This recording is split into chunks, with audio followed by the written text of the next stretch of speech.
tout le temps, il y a derrière la notion de l'inconscient, si on peut dire, mais est-ce qu'il ne faudrait pas définir cet inconscient? Parce que j'étais très sensible à ce que disait Sarah Nicolescu, où nous sommes d'une certaine manière en relation avec la globalité de l'univers, si l'on peut dire. Et est-ce que l'inconscient qui nous met en relation avec une globalité de l'univers, c'est encore le même inconscient que celui dont nous avons l'habitude d'entendre parler? Il est inconscient au sujet. Il est inconscient à l'homme. Ça, c'est ce dont on peut être sûr. Pour le reste, je m'adresse moi aussi à... Dans ce que vous dites, Michel Cazenave, je crois que vous touchez un grand problème, qui est celui de la terminologie.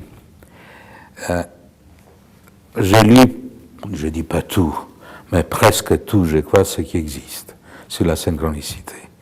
Les pires et les meilleurs. Des volumes, et bien sûr, les gens savent que je suis intéressé. On m'envoie même des manuscrits. Et je suis désolé, parce que Dieu sait que le pire, ça court les rues. Hein. Pardon? Dieu sait que le pire, ça court les rues, je dis. Oui, le pire, ça court les rues parce qu'il y a un langage qui n'est pas adapté. Donc on peut dire strictement n'importe quoi. Dans le sens qu'on mélange des choses qui sont de l'ordre de ce que Jung est pour diviser, avec des choses qui font l'affaire de certains gens d'ordre commercial, disons. Bon. Alors, mais c'est pas ça qui m'intéresse. C'est le problème du langage. Donc, il faut un langage nouveau. Un langage qui est adapté à des phénomènes nouveaux. Parce que si on applique un langage ancien et des concepts anciens à ces choses qui sont, en première vue, étranges, pour moi, c'est pas étrange. Je vous dirai pourquoi. Pour moi, la synchronicité, c'est le phénomène le plus banal du monde. Et je le dirai, c'est un peu provocateur, mais je dirai pourquoi. Le plus banal, mais si on change de contexte,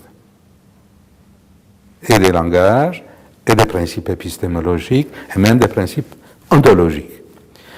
C'est-à-dire, et je parle là d'une idée qui m'a frappé, c'est parmi les idées de Jung, c'est peut-être une des premières qui m'ont frappé, m'ont déclenché l'intérêt pour Jung.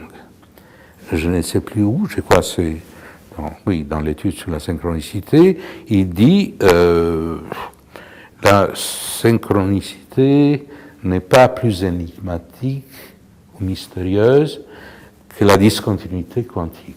C'est une phrase courte, glissée dans un tas d'exemples, noyée dans un tas d'exemples qu'il donnait, mais une phrase qui m'a frappé énormément parce que c'est à ce moment-là que j'ai appliqué certaines choses que je savais par ailleurs pour ces problèmes de la synchronicité. Je m'explique. La discontinuité, c'est un concept extraordinaire, si on les comprend, c'est que c'est. Discontinuité veut dire, tout d'abord, qu'entre deux points de l'espace et du temps, il n'y a rien, strictement rien, et quand même le mot rien est de trop. Discontinuité, dans un sens un peu plus large, veut dire aussi qu'entre l'ensemble des lois qui gouvernent, disons, notre monde, ici, familier, dans lequel nous parlons, nous déplaçons, bon, et l'ensemble des lois qui gouvernent un autre ordre de la réalité, disons le monde microphysique, il y a coupure, discontinuité. Et c'est ça qui a déclenché la perplexité des grands fondateurs de la physique quantique, qui étaient aussi des grands penseurs comme Heisenberg, comme Pauli, comme Bohr, comme Born, comme Schrödinger. Bon. Donc, on peut parler de discontinuité des niveaux de réalité. Autrement dit, il y a des niveaux qui sont reliés à certaines lois, un autre niveau à d'autres lois, ainsi de suite, mais en discontinuité. Une sorte de monde schizophrénique, qui n'est pas schizophrénique, on verra pourquoi, mais qui est rendu un monde coupé par la discontinuité. Pourtant, le monde tient debout. Donc il y a une cohérence du monde. Et ça, c'est un fait scientifique. Ce n'est pas un fait philosophique, ni métaphysique, ni rien du tout. Ça prend différents noms, principes anthropiques, bootstrap, etc. Bon, peu importe.